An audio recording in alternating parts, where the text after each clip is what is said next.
Assalamualaikum warahmatullahi wabarakatuh. Selamat datang di channel Kesimpulan Hidup. Pada video kali ini, kita akan membahas tentang bagaimana puasa dapat mengobati kecanduan. Hal ini sangat penting karena pasti sangat sulit untuk terlepas dari kecanduan. Kecanduan merupakan rasa suka yang terlalu dan didorong oleh keinginan kuat atau kegemaran terhadap suatu hal. Seseorang yang mengalami kecanduan, baik itu kecanduan obat-obatan, alkohol, makanan, zat, atau suatu perbuatan, dapat menimbulkan dampak buruk pada pikiran, tubuh, dan jiwa seseorang.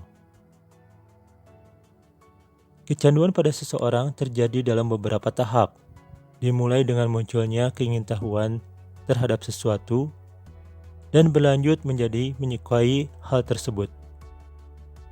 Saking menyukainya, akan kehilangan kendali atas diri sendiri untuk tidak melakukan hal-hal yang berkaitan dengan sesuatu yang disukai tersebut. Tahap itu kemudian berlanjut menjadi sebuah kebiasaan yang sulit untuk menghentikannya. Bahkan bisa membuat seseorang merasa tidak lengkap saat melewatkan sesuatu yang menjadi candu tersebut. Kecanduan dapat mempengaruhi banyak aspek kehidupan, termasuk kesehatan fisik dan mental, serta hubungan sosial. Faktor utama yang dapat menyebabkan kecanduan sebenarnya adalah munculnya perasaan senang di otak. Hal itu karena tubuh, terutama otak, mengenali sesuatu yang menyenangkan, sehingga berharap selalu bisa mengulanginya. Otak pun merespon hal tersebut dengan mengeluarkan hormon dopamin.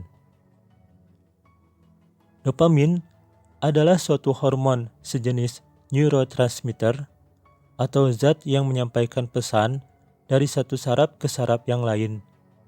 Sinyal-sinyal ini memberitahu tubuh apa yang harus dilakukan dan kapan melakukannya. Dopamin dihasilkan oleh hipotalamus. Letak hipotalamus berada di bagian tengah otak, lebih tepatnya di bawah organ talamus. Bagian otak ini diapit kelenjar pituitari yang berada di bawah dan amigdala di bagian belakang. Hormon dopamin merupakan salah satu dari happy hormone atau hormon kebahagiaan, yaitu pembawa pesan kimiawi dalam tubuh yang berfungsi untuk membantu memperbaiki suasana hati. Sebenarnya, ada 4 hormon yang mengatur mood supaya lebih bahagia, yaitu dopamin, serotonin, oksitosin, dan endorfin. Kekurangan hormon dopamin akan membuat suasana hati menjadi buruk, bahkan meningkatkan resiko terjadinya depresi, sulit berkonsentrasi, dan sebagainya. Tetapi, kadar hormon dopamin yang berlebih justru dapat menimbulkan perilaku agresif, mengakibatkan kontrol diri yang rendah, insomnia, halusinasi, serta kecanduan. Hormon dopamin mempunyai peran penting dalam menunjang kehidupan karena berhubungan dengan kesenangan, motivasi, pengendalian emosi, pembelajaran, memori, fungsi sistem motorik, dan sebagainya. Otak memiliki salah satu sistem yang disebut sistem penghargaan. Sistem ini dirancang untuk memberi penghargaan pada otak ketika seseorang melakukan hal-hal yang mendorong kelangsungan hidupnya. Misalnya, salah satunya makan. Otak tahu bahwa ketika seseorang makan, mereka melakukan sesuatu dengan benar. Setelah itu, otak melepaskan di antaranya dopamin yang membuat perasaan enak atau senang dalam sistem penghargaan.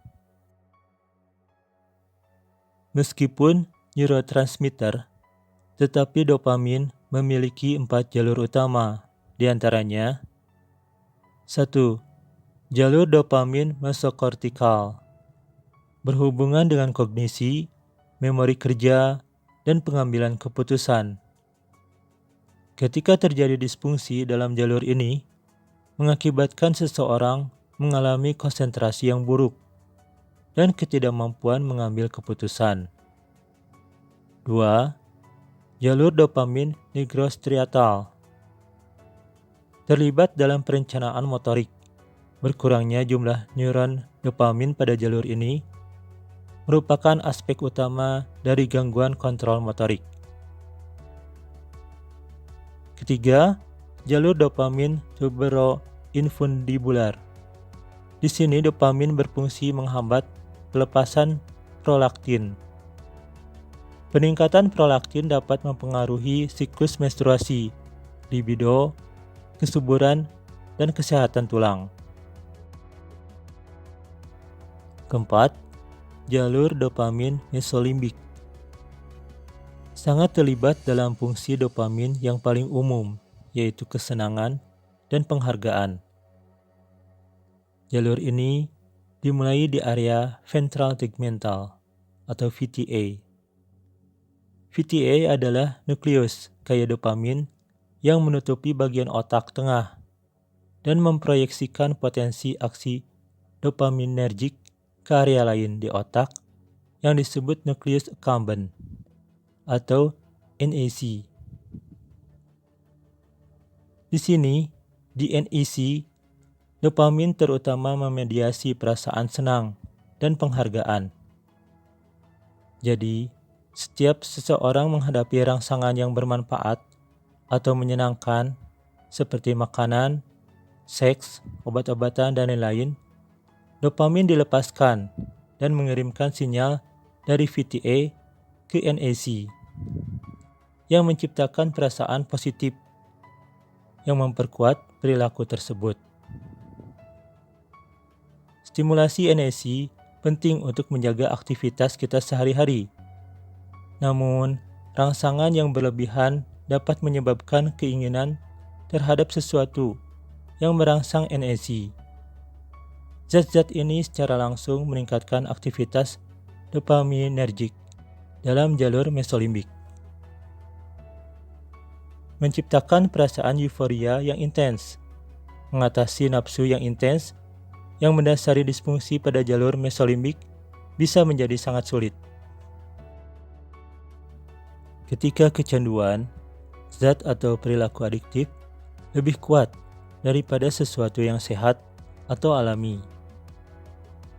Zat atau perilaku adiktif tersebut menstimulasi sistem penghargaan, kemudian membebaninya secara berlebihan.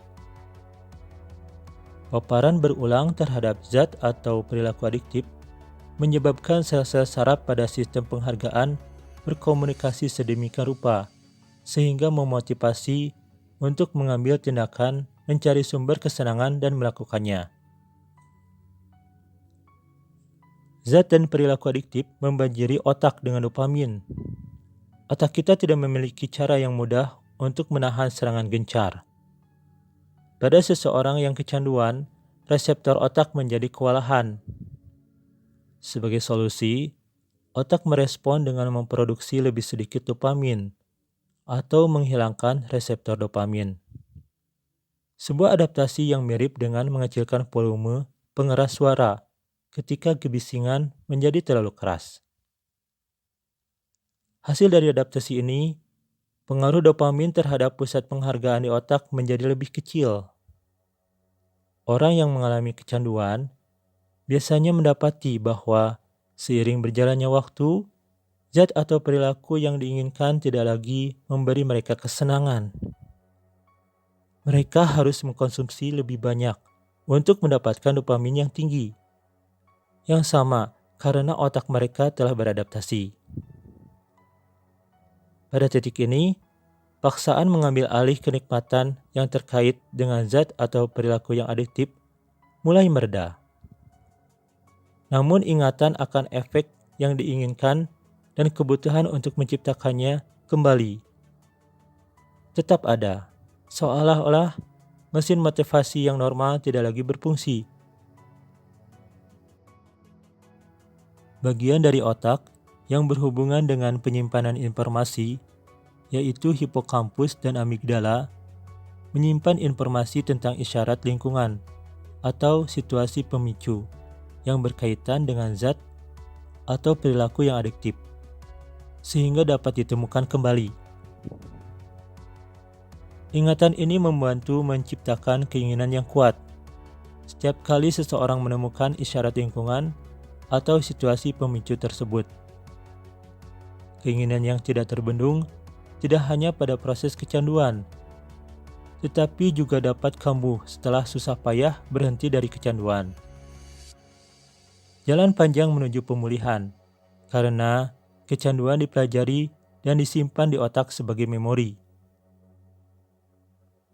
Kecanduan akan membajak otak, maksudnya pengambil alihan otak dalam mengambil keputusan dan kebebasan memilih, sehingga berhenti dari kecanduan menjadi sangat sulit, dikarenakan sensasi imbalan yang sangat besar, menjadi alasan yang kuat untuk mengulanginya. Lalu, bagaimana puasa dapat mengobati kecanduan? Perintah saum atau puasa Ramadan terdapat pada Quran Surat Al-Baqarah ayat 183 dan 184. Wahai orang-orang yang beriman, diwajibkan atas kalian berpuasa, sebagaimana diwajibkan atas orang-orang dari sebelum kalian, agar kalian bertakwa. Beberapa hari yang tertentu, maka barang siapa di antara kalian sakit atau dalam perjalanan, maka hitunglah dari hari-hari lain. Dan bagi orang-orang yang berat menjalankannya, menembusnya memberi makan seorang miskin. Maka barang siapa dia mengerjakan kebaikan, maka lebih baik baginya. Dan bahwa kalian berpuasa lebih baik bagi kalian, jika kalian mengetahui. Pada Quran Surat Al-Baqarah ayat 184, disebutkan bahwa berpuasa lebih baik bagi kalian jika kalian mengetahui. Menariknya, ada sebuah metode untuk mengobati kecanduan yang dinamakan puasa kering. Puasa kering sederhananya adalah praktik berpantang makanan dan air selama jangka waktu tertentu. Metode ini memberikan manfaat besar bagi fisik dan mental, termasuk potensi membantu menghilangkan kecanduan.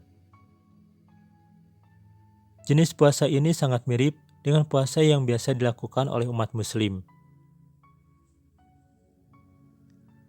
Konsep dari puasa adalah memberikan tubuh istirahat dari terus-menerus mencerna, baik makanan ataupun minuman. Saat kita makan, pankreas melepaskan hormon insulin yang memungkinkan tubuh mengubah glukosa menjadi energi dan disebarkan di seluruh tubuh. Namun, saat kita berpuasa, tubuh tidak memiliki cukup glukosa untuk menggerakkan sel-sel. Kadar hormon insulin menurun, menyebabkan asam lemak dilepaskan dari simpanan lemak tubuh dalam jumlah besar. Banyak dari asam lemak ini diangkut ke hati, di mana akan dioksidasi dan diubah menjadi keton. Keton adalah senyawa kimia yang diproduksi oleh sel-sel hati ketika tubuh membakar lemak untuk energi. Keton tersebut bertindak sebagai sumber alternatif untuk kebutuhan energi tubuh. Proses ini dinamakan dengan ketosis. Ketosis adalah proses metabolisme yang normal dan tidak berbahaya. Kondisi ini terjadi saat tubuh kekurangan karbohidrat untuk dibakar menjadi energi. Sebagai gantinya, tubuh akan membakar lemak untuk mencukupi kebutuhan energinya. Jadi, Manfaat puasa untuk mengobati kecanduan diantaranya: 1. Puasa mengakibatkan ketosis yang dapat berkontribusi pada pemeliharaan kesehatan otak. 2. Mengatur ulang sistem penghargaan di otak. Puasa dapat membantu meningkatkan sensitivitas reseptor dopamin pada aktivitas sistem dopamin mesolimbik, sehingga dapat mengatur ulang sistem penghargaan di otak. Artinya, selama berpuasa, seseorang mungkin bisa merasakan kenikmatan dari aktivitas sederhana tanpa bergantung pada zat atau perilaku yang adiktif. 3. Meningkatkan fungsi kognitif dan mengurangi peradangan di otak. Puasa terbukti meningkatkan fungsi kognitif dan mengurangi peradangan di otak. Keduanya merupakan aspek penting dalam mengatasi kecanduan. Penyalahgunaan zat dalam jangka panjang dapat menyebabkan kerusakan pada neuron dan mengganggu fungsi memori. Namun penelitian menunjukkan bahwa puasa mendorong neurogenesis, yaitu pertumbuhan sel-sel otak baru yang dapat meningkatkan kemampuan kognitif. 4. Meningkatkan kesadaran dan pengendalian diri. Ketika berpuasa, kita diharuskan untuk menjaga emosi, sehingga dapat meningkatkan kesadaran dan pengendalian diri. Dua keterampilan penting yang sering kali kurang dimiliki seseorang yang berjuang melawan kecanduan. 5. Mengisi kembali kekurangan nutrisi. Ketika berpuasa, dipadukan dengan pola makan sehat, tubuh mampu menyerap nutrisi penting dari makanan dengan lebih baik selama periode makan. Hal ini dapat membantu seseorang yang baru pulih dari kecanduan mengisi kembali kekurangan nutrisi yang disebabkan oleh penyalahgunaan zat. 6. Membantu proses detoksifikasi. Puasa juga dapat untuk membantu proses detoksifikasi. Banyak zat adiktif meninggalkan racun berbahaya di dalam tubuh yang dapat menyebabkan kecanduan. Puasa memungkinkan tubuh untuk menghilangkan racun-racun ini, sehingga menghasilkan proses detoksifikasi yang lebih efisien. 7. Meningkatkan kepercayaan diri. Puasa membutuhkan disiplin dan pengendalian diri, yang merupakan keterampilan penting dalam memutus siklus kecanduan. Keberhasilan menyelesaikan puasa dapat meningkatkan kepercayaan diri. Meskipun terbukti dahsyatnya puasa dikarenakan dapat mengobati dari kecanduan, tetapi yang lebih utama, kita melaksanakan puasa ikhlas karena Allah Subhanahu wa Ta'ala. Berdasarkan hadis riwayat Muslim, nomor hadis 1945, dari Abu Hurairah radhiyallahu anhu, ia berkata, Rasulullah SAW bersabda, "Setiap amal anak Adam dilipat gandakan pahalanya. Satu macam kebaikan diberi pahala 10 hingga 700 kali. Allah Azza wa Jalla berfirman, selain puasa, karena puasa itu adalah bagiku, dan akulah yang akan memberinya pahala. Sebab ia telah meninggalkan nafsu syahwat dan nafsu makannya karenaku. Dan bagi orang yang berpuasa ada dua kebahagiaan. Kebahagiaan ketika ia berbuka dan kebahagiaan ketika ia bertemu dengan Robnya. Sesungguhnya bau mulut orang yang berpuasa lebih wangi di sisi Allah daripada wanginya kasturi." Wallahu a'lam bishawab.